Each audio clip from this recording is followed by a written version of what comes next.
Hello everyone, my name is Audley Avestin. I am student in Modern Language Tourism at Open Adult University. Today it's a pleasure for me to talk about the reason why there are so many accents and dialects in English. But while to answer the first question, we must first consider the difference between an accent and a dialect, as these words are often confused.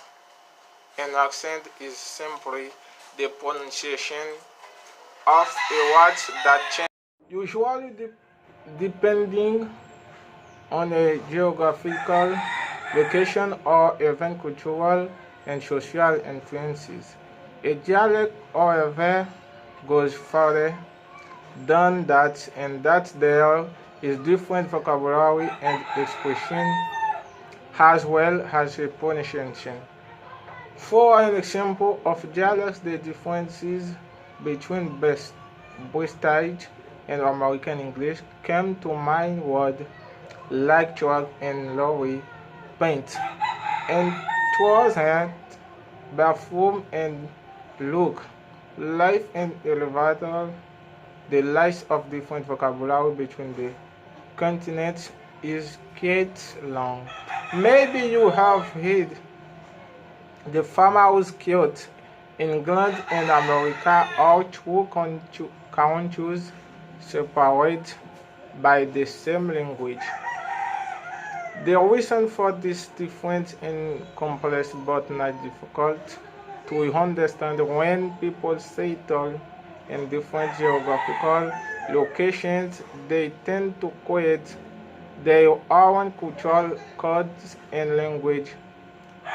Think of language as a living thing, something that evolves and changes over time. Speakers adapt it to their needs and naturally mimic each other's speech, but geography is only part of the equation.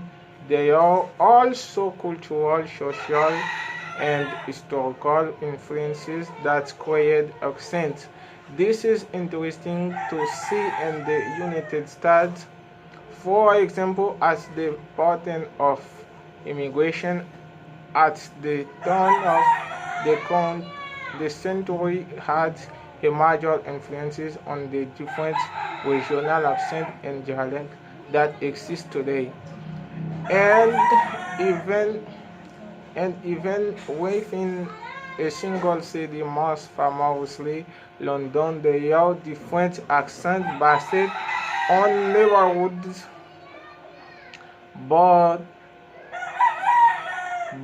also social class. Many people naturally switch their accent depending on the people around them or the imagine they would like to put forward.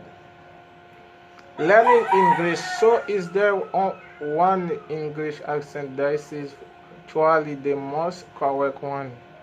This is a much debated topic and a popular question for people who are learning English, and depending on who you talk to, the answer to that question may vary. Stereotypically, British people tend to insist that the Queen's English or Oxford English is the only truly correct form of English. However, which by young of people speaking so many different dialects of English. However, the definition of correct is truly a relative term. Thank you so much.